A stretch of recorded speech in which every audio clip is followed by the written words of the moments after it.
అటు అటు అటు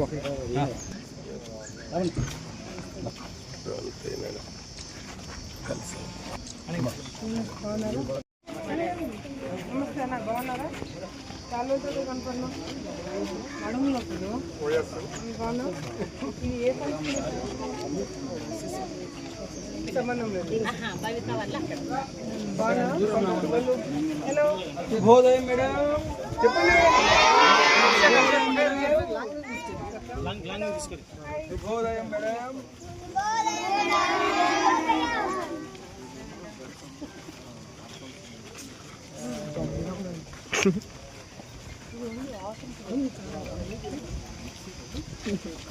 అరుణ్ మార్చు పని చేయదు.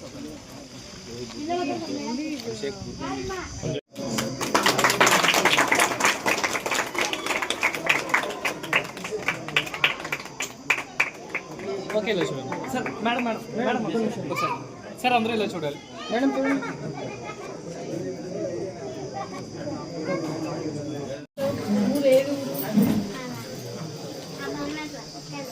కిట్కోలో ఉంటావా? ఇప్పుడు తను తనకి ఎట్లా ట్రైనింగ్ ఇస్తున్నారు?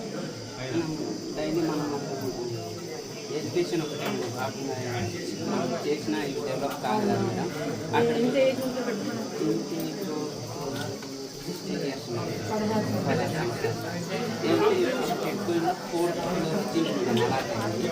ప్లస్ మా తమ్ముడు కూడా సేమ్ ఇట్నే ఉంటాడు మేడం. ఆ అబ్బాయి తింటారా? అబ్బాయి హోమ్ బేస్ మేడం. అంటే ఈ పాప కాడి కొంచెం సివియర్గా ఉన్నాడు మేడం. ప్రతి శనివారం వెళ్తాను మేడం. అదే ఒకసారి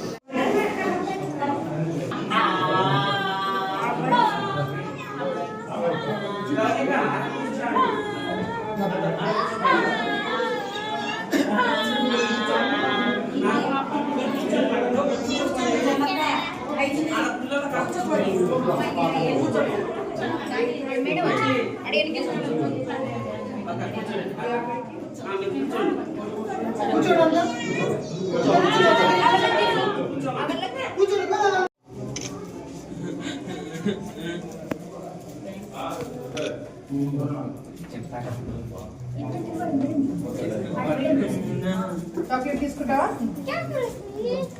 తీసుకో.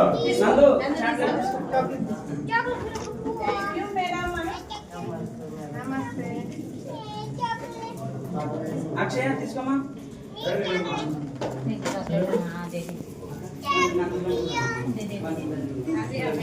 తీసుకుంటామా?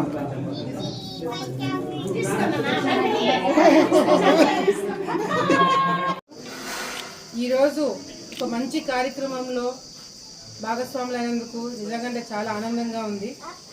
ప్రభుత్వం తరపు నుంచి మరి ప్రతి ఒక్క మండలానికి ఒక భవిత బిల్డింగ్ శాంక్షన్ కావడం జరిగింది. మరి ఆలగడ్డలో ఎంబీ నగర్లో ఈరోజు ఒక బ్రహ్మాండమైన భవిత బిల్డింగ్ ఓపెనింగ్ ఇక్కడికి రావడం జరిగింది. ఈ బిల్డింగ్కి దాదాపుగా 30 లక్షల రూపాయలు శాంక్షన్ చేయడం జరిగింది. మరి ఈ బిల్డింగ్లో నిజంగా ఈరోజు చాలామంది పిల్లల్ని, ఒక 22 మంది స్టూడెంట్స్ని ఈ సెంటర్లో వాళ్ళకి ట్రైనింగ్ ఇవ్వడము, అదేవిధంగా వాళ్ళకి అన్ని ఫెసిలిటీస్ ఇవ్వడం జరుగుతుంది. మరి ఈరోజు ఈ భవిత బిల్డింగ్లో కూడా హెచ్ఐ ప్రాబ్లం ఉన్న వాళ్ళు, అదేవిధంగా ఎంఆర్ పిల్లలు, డౌన్ సిండ్రోమ్ పిల్లలు ఉన్న వాళ్ళందరినీ కూడా ఈ సెంటర్లో తీసుకొచ్చి 2 టీచర్స్, ట్రైన్డ్ టీచర్స్ ఉంటారు, ఒక ఆయా ఉంటుంది. వాళ్ళందరికీ కూడా ఇక్కడే వాళ్ళకి కిట్స్ కూడా ఇవ్వడం జరిగింది. ఒక్కొక్క పిల్లవాళ్ళకి కూడా కిట్స్ ఇచ్చి వాళ్ళకి ట్రైనింగ్ ప్రోగ్రామ్స్ కూడా ఇవ్వడానికి అన్ని విధాలుగా గవర్నమెంట్ డిజైన్ చేయడం జరిగింది. మరి ఈరోజు ఆ 2 టీచర్స్ తోటి ఆయనతో కూడా నేను మాట్లాడడం జరిగింది. వాళ్ళకు కూడా చాలా ప్యాషన్ ఉంది. చాలా మంది పిల్లలకి చేయాలా, చాలా ఇంకా నేర్పించాలనే ఒక ప్యాషన్ కూడా వాళ్ళలో కల్పించడం అనేది కూడా నిజంగా చాలా ఆనందంగా ఉంది. ఇటువంటి పిల్లలు కూడా ఎక్కడ కూడా మిగతా పిల్లలతో పోటీ పడకుండా మేము ఇంట్లలో కూర్చుంటాం అనేది కాకుండా అన్ని విధాలుగా కూడా వీళ్ళలో కూడా కాన్ఫిడెన్స్ ఇచ్చి పిల్లలని ఈరోజు సొసైటీలోకి తీసుకురావడం అనేది కూడా చాలా అవసరము అనేది ఒక గ్రహించి గవర్నమెంట్ ప్రోగ్రామ్స్ కండక్ట్ చేయడం నిజంగా చాలా ఆనందంగా ఉంది. ఈరోజు డిఈఓ గారు, అదేవిధంగా ఎంఈఓ గారు, స్టాఫ్ అందరితో ఇక్కడికి రావడం జరిగింది. నిజంగా ఇటువంటి పిల్లలకి ఎక్కడ కూడా ఇబ్బంది లేకుండా చూసుకోవాల్సిన అవసరము, బాధ్యత సొసైటీలో మన అందరి మీద కూడా ఉంది. వీళ్ళని వేరే విధంగా చూసి వీళ్ళు దేనికి పనికిరాలని పక్కన పెట్టే చాలా మంది చూడడం జరిగింది. కానీ ఈరోజు ప్రభుత్వం ముందుకు వచ్చి ఈ విధంగా చేయడం అనేది కూడా చాలా సంతోషంగా ఉంది. అంతేకాకుండా ఆళ్లగడ్డ నియోజకవర్గానికి కూడా ఆటిజం సెంటర్కి 40 లక్షల రూపాయలు శాంక్షన్ అని చెప్పి ఈ సందర్భంగా తెలియజేసుకుంటున్నాము. అంతేకాకుండా మరి ఈరోజు ప్రతి ఒక్క మండలానికి ఏర్పాటు చేయాలని చెప్పి ఆలోచన కూడా గొప్ప ఆలోచన. మన ప్రతి ఒక్క సెంటర్కి దాదాపుగా 20 మంది స్టూడెంట్స్ ఉండడం అనేది కూడా మరి దానికి తగినట్టుగానే ఈ ప్రోగ్రామ్ కూడా డిజైన్ చేయడం జరిగింది.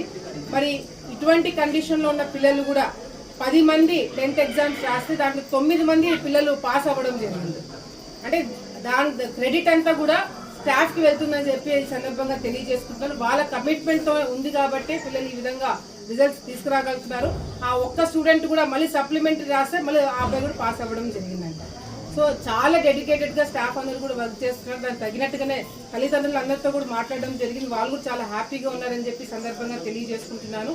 మరి అంతేకాకుండా ఇంకొకటి బాగా నాకు నచ్చిన విషయం ఏంటంటే, ఎవరైతే పిల్లలకి ఆ కండిషన్ ఉందో ఆ తల్లిదండ్రులలోనే ఒకరిని ఆయాగా ఎన్నుకొని ప్లేస్ చేయడం అనేది కూడా, ఎందుకంటే ఆ తల్లిదండ్రులకి ఆ బాధ తెలుస్తుంది, ఆ ఇంపార్టెన్స్ తెలుస్తుంది, వాళ్ళకి ఇంకా ఎంత కమిటెడ్గా చేయాలని తెలుస్తుంది. కాబట్టి అందులోనే ఒకరిని ఎంచుకొని ఆ పోస్ట్ ఇవ్వడం అనేది కూడా మంచి ఆలోచన అని చెప్పి సందర్భంగా తెలియజేసుకుంటూ, ఇటువంటి సెంటర్స్ మనం ఏదో కేవలం పెట్టడమే కాకుండా దీనికి ఇంకా ప్రాధాన్యత ఇచ్చి ఏ విధంగా పిల్లల్ని మోటివేట్ చేసి కాన్ఫిడెన్స్ పెంచి సొసైటీలో ఇటువంటి వాళ్ళకు కూడా ఇంకా గవర్నమెంట్ స్థాయిలో కూడా ఉద్యోగాలు కూడా రావడం జరుగుతుంది.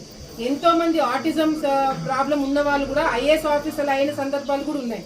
సో దయచేసి పిల్లలకు ఆ సమస్య ఉంది కాబట్టి మీరు ఇళ్లలో కూర్చోబెట్టుకోకండి. ఇటువంటి గవర్నమెంట్ ఇచ్చే సపోర్ట్ తీసుకొని పిల్లల్ని బాగా చదివించాలని చెప్పి కూడా తల్లిదండ్రులు అందరూ కూడా తెలియజేసుకుంటున్నాను. ఎవరైతే పిల్లలు ఇళ్లలో నుంచి బయటికి రాలేని పరిస్థితిలో ఉన్నారో వాళ్ళకు కూడా వారానికి ఒకసారి స్టాఫే వాళ్ళ ఇళ్ల కాడికి పోయి ట్రైనింగ్ ఇవ్వడం జరుగుతుంది. సో ఇళ్ల కాడే ఉంటే మనం పిల్లల్ని తీసుకురాలేని పరిస్థితిలో ఉన్నా కూడా వాళ్ళు కూడా ఈ సర్వీస్ను ఉపయోగించుకోవడానికి అవకాశం ఉంటుందని చెప్పి కూడా సందర్భంగా తెలియజేసుకుంటున్నాం. ఇది ఒక గొప్ప కార్యక్రమము. ఈరోజు ఈ అమ్మాయిని చూస్తున్నాం. ఈ అమ్మాయి ఎటువంటి కండిషన్లో ఉన్నా ఏం జరిగినా కూడా ఈరోజు రిలే కాంపిటీషన్స్కి వెళ్ళి రన్నింగ్ కాంపిటీషన్స్కి వెళ్ళి ఫస్ట్ ప్రైజ్ తీసుకురావడం జరిగింది, గోల్డ్ మెడల్ తీసుకురావడం జరిగింది. సో ఏ దాంట్లో కూడా ఎవరికి తక్కువ కాకుండా ఇటువంటి వాళ్ళు కూడా మంచి కాంపిటీషన్ ఇస్తున్నారు. సో ఈ తల్లిదండ్రులు అందరూ కూడా ఇటువంటి సెంటర్స్ ప్రభుత్వం ఇచ్చేది కూడా ఉపయోగించుకోవాలని చెప్పి కూడా సందర్భంగా తెలియజేస్తున్నారు.